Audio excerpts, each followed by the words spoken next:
माहित नाही, ही प्रीती दिदी अजूनही आली नाही. प्रीती घराच्या लोकांना घाबरून मी प्रीती दिदीला सगळी गोष्ट सांगितली होती. प्रीती दिदी जर वेळेवर आलीच नाही तर माझे लग्न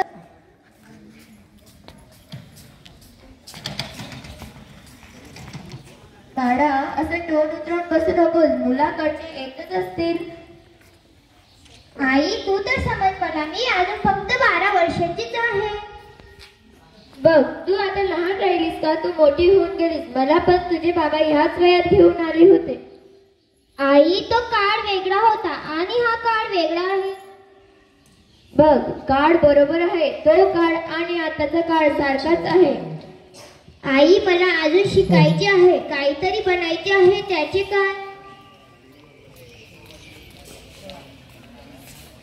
काय करशील एवढं शिकून? घरातलं काम आणि स्वयंपाक शिकून घे. त्या मुलाचे वय माझ्या वयापेक्षा दुप्पट आहे. घर तर घरातल्या मोठ्या व्यक्तींची चालते, स्त्रियांच्या बडबडीने नाही. तो मुलगा नशा करतो, दारू पितो. मी त्याच्या बरोबर राहू शकत नाही. पोरी, तू आता तू तुझ्या वडिलांना शिकवते. घर कसे चालते ते. तुझ्या तोंडाला कुलूप लाव आणि सासरवाडीला जायला तयार राहा.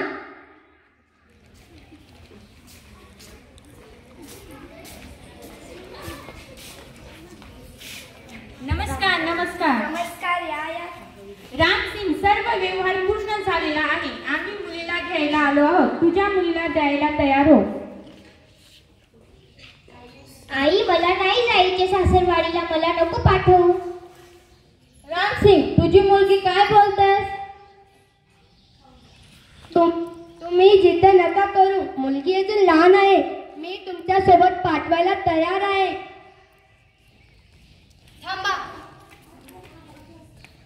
दीदी. तू घाबरू नको. तुला कोणीच घेऊन जाणार नाही. तुम्ही हे लग्न नाही करू शकत. मुलगी अजून लहान आहे. तिचे 18 वर्ष पूर्ण झाले नाही. ती फक्त 12 वर्षाची आहे. मुलगी आता तर मोठी झाली आहे ना. ती तिच्या घरी राहू शकत नाही. हे तिचे घर आहे. ती इथेच राहील. हे तिचे घर होते, आता नाही. ती तिच्या नवऱ्याच्या घरी राहील.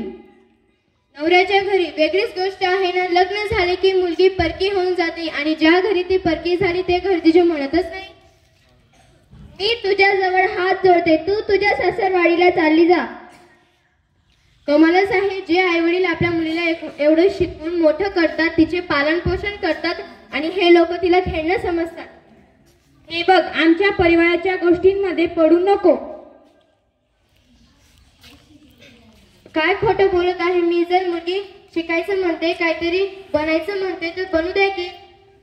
मुलगी फक्त स्वयंपाक घरातच चांगली वाटते आणि तुमच्यासारखे विचार करणारे फक्त कटारीतच चांगले वाटतात.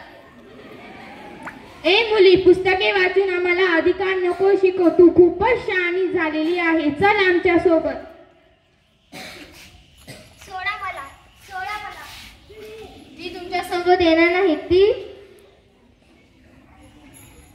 तू आमच्या मध्ये पडू नको. तू अजून लहान आहे. वा, हे माहित असून सुद्धा मुलगी अजून लहान आहे. तिचे जबरदस्ती लग्न करून तुमच्या सोबत घेऊन जात आहे. असं काम फक्त तुमच्यासारखे बिंडोक माणसंच करू शकतात. आम्हाला शिकवशील? मारा हिला.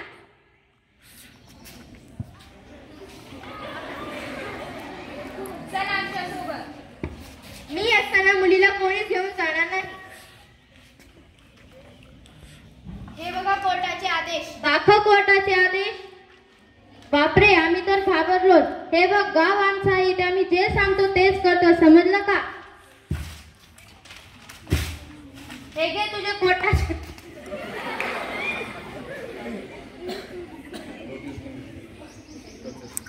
चला आमच्या सोबत. बंद करा हे नाटक. मला माहित आहे का, बालविवाह हे कायद्याने चुकीचं आहे आणि ही चुकी तुम्ही केली आहे. चला मग आमच्या सोबत. सोडा आम्हाला, सोडा. मी तुला सांगितलं होतं ना, तुला कोणीच घेऊन जाणार नाही.